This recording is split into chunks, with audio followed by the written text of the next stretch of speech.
Come and listen to my story about a man named Jed. A poor mountaineer barely kept his family fed. And then one day he was shooting at some food, and up through the ground come a bubbling crude. Oil, that is, black gold, Texas tea. Well, the first thing you know, old Jed's a millionaire. Kinfolk said, Jed, move away from there. Said, California is the place you ought to be. So they loaded up the truck and they moved to Beverly Hills, that is, swimming pools, movie stars, the Beverly Hillbillies.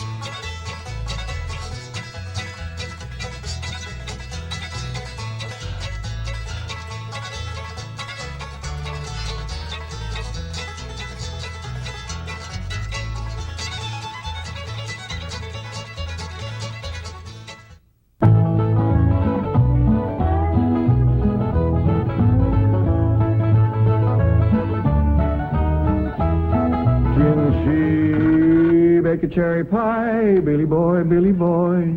She bake a cherry pie, Charmin' Billy. She can bake a cherry pie, quick as a cat can wink her eye. She's a young thing and cannot leave her mother. Well, Granny, did you pick out your spot yet for the garden? Yep. I kind of favor a patch right close here to the house. I'll plow you up something there directly. Yeah, just enough for some onions and taters and some Rudybakers. And a few rows of corn. Paul? Morning, Granny. Paul, can I help you with the plowing and the spading? Well, Ellie, I'd rather you put on one of them pretty dresses that Miss Hathaway got you. But, Paul, I can plow better in these clothes. Plowing. You know, Ellie, I'd like you to wear one of them dresses kind of regular. Wouldn't you, Granny? You're mighty fetching in a dress, Ellie. Prettier than a tub of fresh churned butter. Paul, if I go to wearing them dresses, Jethro will make fun of me. I reckon he hadn't better. Now, you run along and put on something with skirts. All right, but he hadn't better make fun. He won't. You know, speaking of Jethro, I think he's got himself a sweetheart. The banker's secretary? That's right. They was out together last night. What'd they do? Well, I don't rightly know for sure, but it was something to do with bowls. All you do with bowls is eat. Well, I reckon that's what it was then. She said she was going to take him bowling. You know, Jed, I kind of like that Miss Hathaway. Yeah, I think she kind of likes us, too. Oh, those marvelous plants. Those simple, rugged mountain people. The more I see of them, the more I am impressed. Yes, now Never have I observed such strength of body, mind, and character. Yes, now They stand like boulders in the pebble-strewn landscape of Beverly Hills. Like mighty oaks among bushes. Like quiet. Now, like I admire them, too. But those boulders need polishing, and we've got to put some city leaves on those oaks before my wife gets back from Boston. Incidentally, in any endeavor requiring physical strength, they are most exceptional. I took Jethro bowling last night. Here's the bill. $3,000. How many games did you bowl? Well, you see, what happened was this. I said to Jethro, Pick up that bowling ball, she says, and see can you knock over them pins down yonder. They's just sticks. Anyway, I snatches up that rascal, draws back, and lets her fly. Did you knock down them pins? Yeah, the pins, the pin boy, the end of the building, a brick wall, and a signboard down on Sunset Boulevard. I bet you Miss Jane didn't do that good. Well, she didn't even try. She just looks at me and says, Jethro, you're strong as an ox and twice as handsome. Ain't no two ways about it, Granny. That city girl is sweet on this boy. I reckon so, the way she's bragging on his looks. You are handsomer than an ox. Thank you, Granny. Cousin Ellie, you're a city girl now. Do you You think... see that, Paul? I told you this would happen if I took to wearing these dresses. You call me that again, and I'll turn you every way but loose. Say nothing but city gal.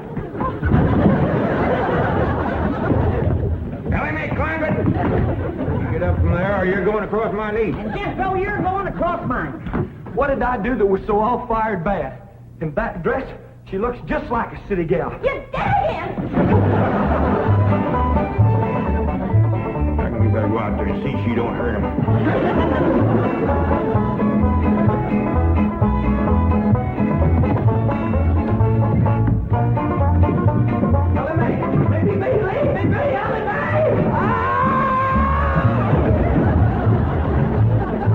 Jethro, now that we're living in a city, you've got to learn to use the steps.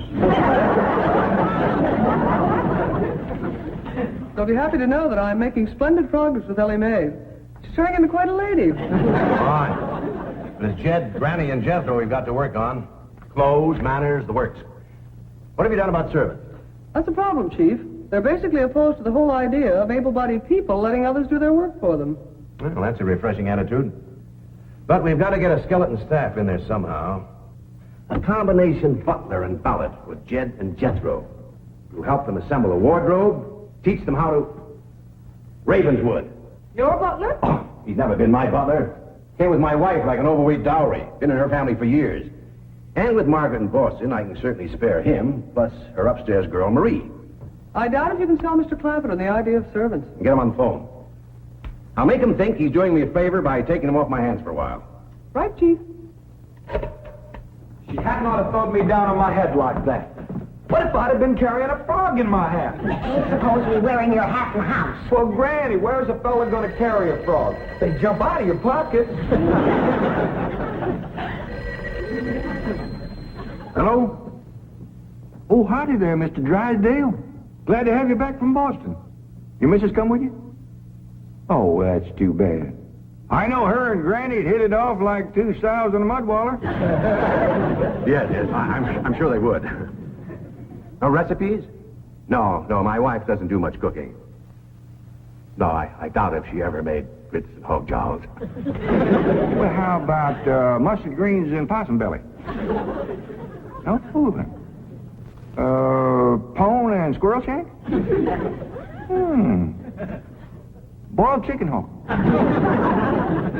Well, say, she don't do much cooking, does she? No. Well, the reason I called Mr. Clampett is I have a butler. Well, he really belongs to my wife's family, but he's been with us ever since we were married. And I was wondering if you'd let him come and stay with you for a while. You mean board with us? Well, I guess you could call it that. Who's going to board with us? Just a minute. Some kin of Miss Drysdale named Butler. Oh, why, we be just... That's that no good fat rascal that wouldn't let Ellie and me in to help Miss Drysdale when she was sobering up. Hello? Granny was talking at me, but she's done now. Oh, no, she ain't. Just a minute. Granny, let me hear the man out, and then we can talk it over. Yes, sir, Mr. Drysdale. I'm a-listening now. Well, in addition to Ravenswood, he's the butler, you can also have my wife's upstairs girl, Marie. Margaret may be away for some time, and I have absolutely no use for him. Well, I sure would like to oblige. Me and Granny will talk it over, and I'll call you. Oh, thank you. You'll be doing me a great favor. I was glad to help out when I can. Thank you again, Mr. Clampett, and goodbye.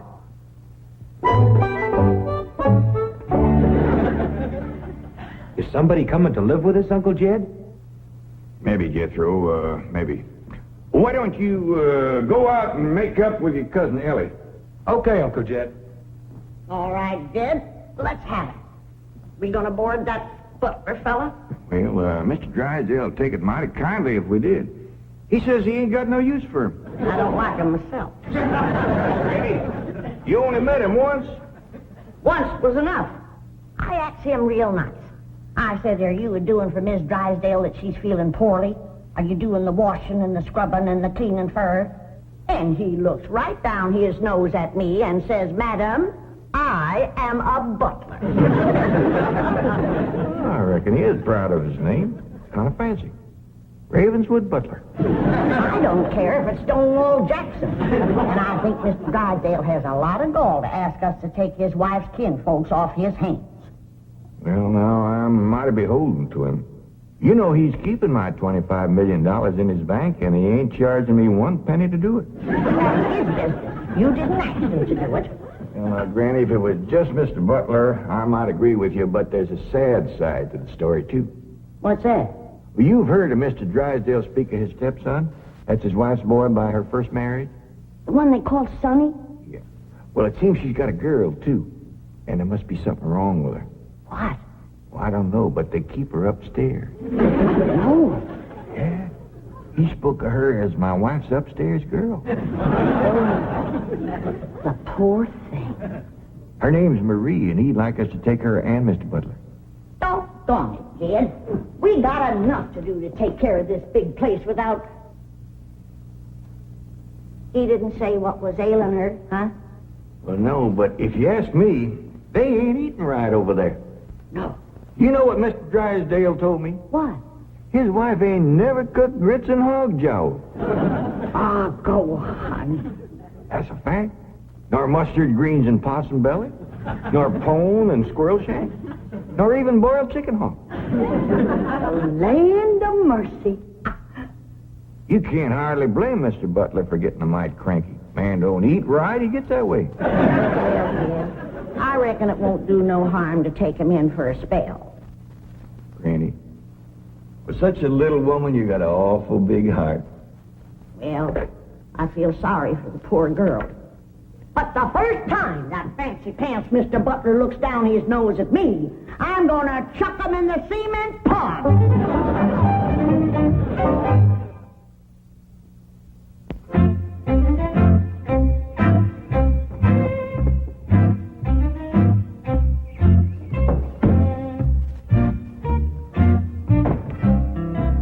Now, I'm doubling your salaries for the length of time you stay at the Clampett home. But if one word of this gets back to my wife in Boston, you're both out of work with no references. Actually, you will find the Clampetts to be basically fine people. All they need is a little polish. Polish. They need sandblasting. However, I think Miss Hathaway's plan may overcome their initial resentment of wearing city clothes. Yes, I think I have devised rather a clever strategy. To put it briefly and succinctly, my strategy is as follows. I shall propose to the Clampetts that they sit for a family portrait. As you know, my hobby is painting. Now, I shall suggest to the Clampetts that their attire match their background, which is, of course, their beautiful mansion. They will no doubt see the logic of my didactic approach, accede to my wishes, don suitable raiment, and, once they have seen themselves thus attired, take... We're in. Let's go. We forgot to dust the stair rail. I'll do it, Granny.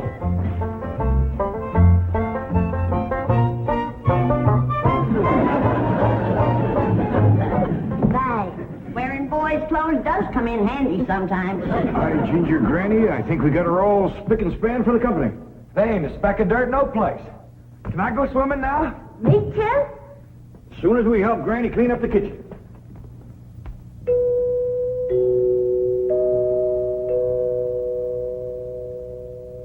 There goes that music again. Sure is great. You ever find out where that comes from? Know 'em, Granny. Every single time I commence to looking for it, somebody comes to the door. Nobody to the door now? There will be. You'll see.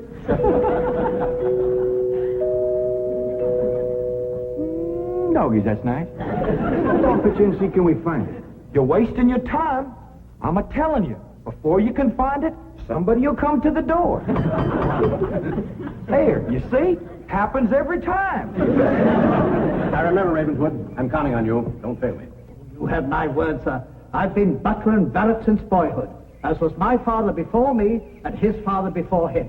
And I've yet to meet the man or woman who posed a social problem too difficult for me to handle. That's the spirit. Howdy there. Remember me, Mr. Butler? No! Ravenswood, come back! You gave your word! Come back, you coward! Come back here! I'll cut off your fringe benefits! Ravenswood probably forgot something. He'll return shortly. Meanwhile, this is Marie. This is Drysdale's upstairs girl. Marie, J.D. Clampett, Howdy. Jethro Bodine, Ellie Mae Clampett, and Grandma Clampett. No, ma'am. I am a Moses. Pardon? Granny's related on my wife's side. They's the Moses family from Tennessee. Then your name is Granny Moses? Grandma Moses. That's right. There was a very famous Grandma Moses who painted primitives. I've whitewashed a few myself. I'll show Marie to her room. Listen, Marie, honey. Over here, you got the run of the house. You don't have to hide upstairs. Ain't nothing wrong with that girl, but want some good cooking will cure her. half-starved. Poor thing is so weak her knees keeps a buckling on her. She's kind of pretty, though, for a skinny girl. Just wait till she gets some mess of Granny's grits and hog gel. That'll fill her out. Till I'll get some of cooking. Guess that butler fellow will be coming back directly. Oh, and Granny, can we have some of that salted down possum belly that Ma sent us? Well, I reckon it is kind of a company meal. Granny, open up a jar of them pickled crow gizzards. Now, Jed, we don't want to spoil these folks. They might get to thinking we eat like that every day. Baby, will you do something nice for me? Sure, Pa. Will you go get into that pretty dress again? Oh, Pa, Jethro will make fun of me. No, I won't, Ellie Mae. Cross my heart. Why, That's my darling. Thank you. And then you be real nice to Marie. She's had a bad life. I'll be nice to her. She's pretty. Let's all be nice. Pa, I wanted to go swimming. Now I gotta go put on the old dress. Cousin Ellie, you look awful pretty in a dress. Honest you do. Do I look pretty in that there city girl? You look prettier than that there city girl. That did it. Come on and fight. There's nothing to be afraid of, Raven. The fact that they're big and strong doesn't mean they're violent. Elephants can be gentle. Now, Ravenswood, your appearances deceive you. Oh, Billy. Oh, I do admit on the surface they do seem a bit rough, even cruel. But I assure you underneath they are placid, kindly, and gentle. You see. You shouldn't have called me a city girl. Leave me alone, please, City girl.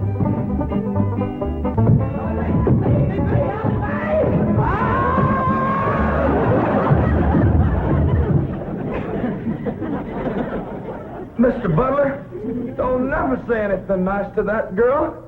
She'll kill you. Come back here. Coward! Come back! You promised!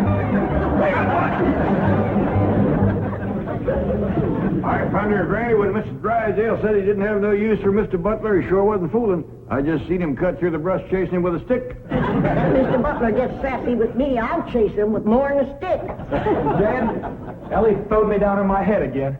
If she don't stop that, I'm gonna get a headache. Stop riling her, Jethro. But golly, all I said was she's pretty. That ain't no call to bust a fellow's head. How you doing? Oh, howdy, Marie. Hi, Marie.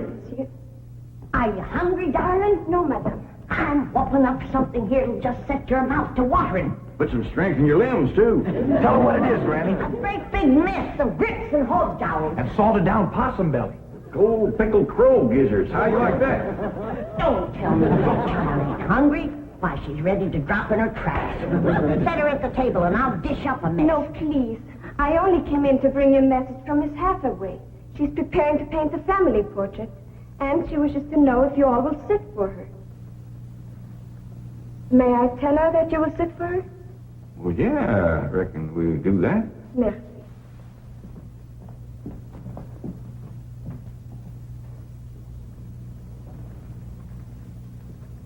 Well, let's get at it.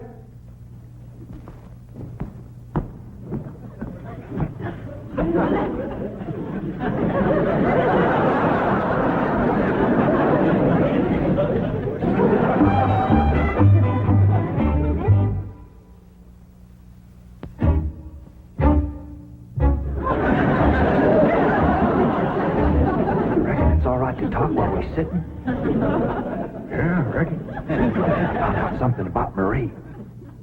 What? She's scared of Mr. Butler. How'd you know? I asked her to go swimming with me, and she says he wouldn't allow it. What business is it of his? That's what I said. And she says he's a butler, and I'm just an upstairs girl. And I got to do whatever he says. We'll see about this. Oh, dingies. Let's hit Mr. Drysdale, find him, and give him a whooping. Oh, kitchen granny. Well, you go put a dress on like you promised. Uncle Jed, I'm going swimming. If I see him, I'll fetch him in. Don't go jumping in with your clothes on again. Oh, I won't, Uncle Jed. Miss Hathaway, she gave me a present last night. She says it's something special for her to go swimming in. What'd she give you? Oh, pair of trunks. You go swimming in a cement pond. Boy, it's too big to go swimming in a trunk. Ed, In a pair of 'em. I got a feeling that Mr. Butler feller is going to be trouble. Yeah, we can handle him. Well, I still say that I think Mr. Drysdale has a lot of nerve to ask us to board his wife's relations. Maybe he just fed up. Man can get awful tired of having his wife's kin underfoot all the time.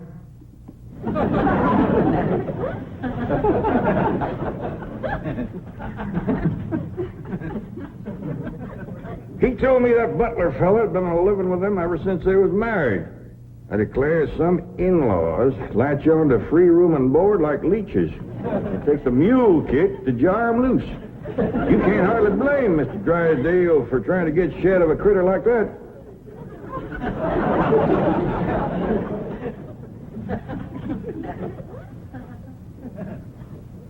Is that the way you feel? You bet it is. I'll see how fast I can get packed. I'll get out from underfoot just as quick as I can. No, Jeff. I know when I'm not wanted. It don't take no mule kick to get shed of me. Darnation, Granny, I wasn't talking about you. We couldn't get along without you. No, Jeff. I'm just a burdensome old woman. No good to nobody. Why don't you throw me down the well? Go ahead, pick me up, carry me out to the well, and throw me in. Stop talking like that. Uncle Jed! Uncle Jed! I caught him. Mr. Drysdale, he gave out, but I caught this fat little rascal. What are you doing? You going to whip me, Granny? No, Jethro. I'm going to get thrown down the well. Why don't you throw us both down the well together? But just no good leeches both. Mr. Butler, I'm sorry Jethro got a mighty rough with you. He don't mean no harm. He's just an overgrown boy. Now, we'd all mighty pleasure to have you come and stay with us, and as long as you behave yourself, won't be no trouble. Oh, I'm Jed Clampett. Sir. Sure, Granny? I reckon you and Jethro done met. Yeah. Sir. Oh, and this here's my daughter, Ellie Mae. Enchantée, mademoiselle. Vous êtes très belle, très charmant, très ravissant. Don't you dare use them kind of words to a lady. What do you say, Granny? I ain't sure, but it sounded dirty. Your daughter was pretty and charming. Oh, you're so different from all the others. You're like a beautiful city girl. He had not have said that. Oh, Mary, Oui, Miss Jane. didn't you say the Clampetts had agreed to sit for their portrait? Oui, they said they would do it. What is it? I believe it to be self-preservation, madam. No!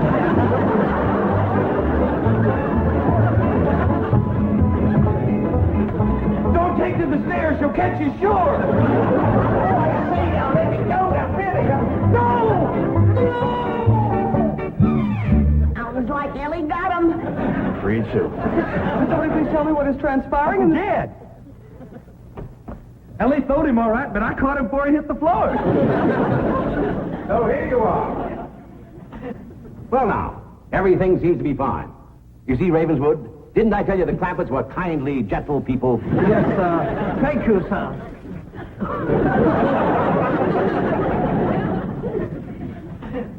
We're going to have to feed up both of them, Granny. His knees is buckling, too.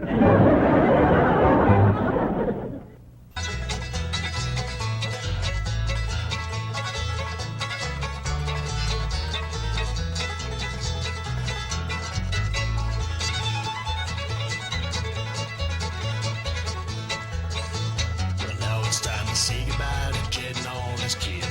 They would like to thank you folks for kindly dropping in.